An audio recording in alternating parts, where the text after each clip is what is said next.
हर हर महादेव दोस्तों, स्वागत है आपका हमारे YouTube चैनल पर।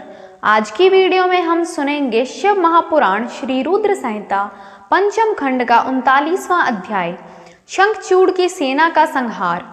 व्यास जी बोले, हे ब्रह्मपुत्र संत कुमार जी, जब देवी भद्रकाली द्वारा युद्ध में घायल होकर शंखचूड़ पुनः अपने रथ पर जाकर बैठ गया, तब क्या हुआ? भगवान शिव ने, जो उस युद्ध में असुरराज शंखचूड़ का वध करने के लिए ही आए थे, क्या किया? कृपा कर मुझे इस कथा को सविस्तार सुनाइए। व्यास जी की इस जिज्ञासा को शांत करने हेतु संत कुमार जी ने कहना प्रारंभ किया। वे बोले, हे महामुनि, जब देवी भद्रकाली ने असुरराज शंखचूड़ को उठाकर बलपूर्वक जमीन पर पटक दिया, तो कुछ समय तक शंखचूड़ इस प्रकार से धरती पर पड़ा रहा मानो मूर्छित हो गया हो।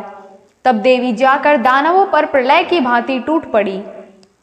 दूसरी ओर कुछ देवताओं ने भगवान शिव के पास जाकर उन्हें भद्रकाली और शंखचूड़ के इस भयानक युद्ध के बारे में बताया। ये सारी बातें सुनकर त्रिलोकनाथ भगवान शिव स्वयं युद्ध करने के लिए आगे बढ़े। जब कल्याणकारी सर्वेश्वर देवाधिदेव भगवान शिव अपने वाहन नंदीश्वर पर चढ़कर आरूढ़ होकर युद्ध स्थल में पधारते, तो उन्हें देखकर असुरराज शंखचूड़ ने उनका अभिवादन किया। तत्पश्चात शंखचूड़ अपने विमान पर चढ़ गया और भगवान शिव से युद्ध करने की तैयारी करने लगा। उसने अपना रक्षा कवच पहना और युद्ध करने के लिए अपने हाथ में धनुष बाण उठा लिया। वह पूरे उत्साह के साथ भगवान शिव पर दिव्यास्त्रों का प्रहार कर रहा था। इस प्रकार त्रिलोकनाथ भगवान शिव और असुरराज शंखचूड़ का भयानक युद्ध 100 वर्ष तक निरंतर चलता रहा। महावीर और पराक्रमी शंखचूड़ ने अनेक शक्तिशाली बाणों और असंख्य मायावी अस्त्र शस्त्रों का प्रयोग शिवजी पर किया, परंतु परमेश्वर शिव ने उन सबको पल भर में काट दिया। भगवान शिव ने क्रोधित होकर उस पर पुनः प्रहार किया। यह देखकर शंखचूड़ ने चतुराई से काम लेते हुए मन में सोचा कि यदि मैं भगवान शिव के वाहन को ही नुकसान पहुंचा दूं, तो वे पल भर में ही जमीन पर आ गिरेंगे और इस प्रकार मैं उन पर झपटकर उन्हें अपने वश में कर लूंगा।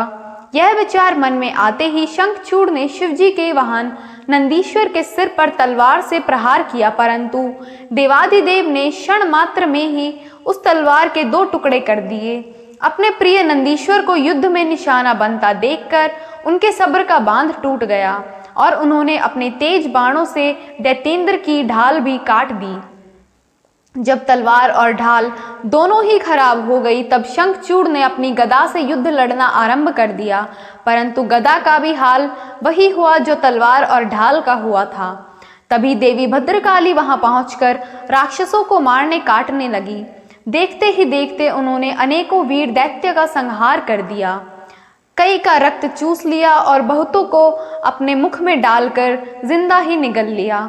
अपनी विशाल दैत्य सेना का इस प्रकार सर्वनाश होता देखकर शंखचूड़ को अत्यधिक पीड़ा हुई। उसका दर्द तब और भी बढ़ गया जब उसने अपने साहसी वीर राक्षसों को प्राण बचाने के लिए जहां तहां भागते हुए देखा। ओम नमः शिवाय।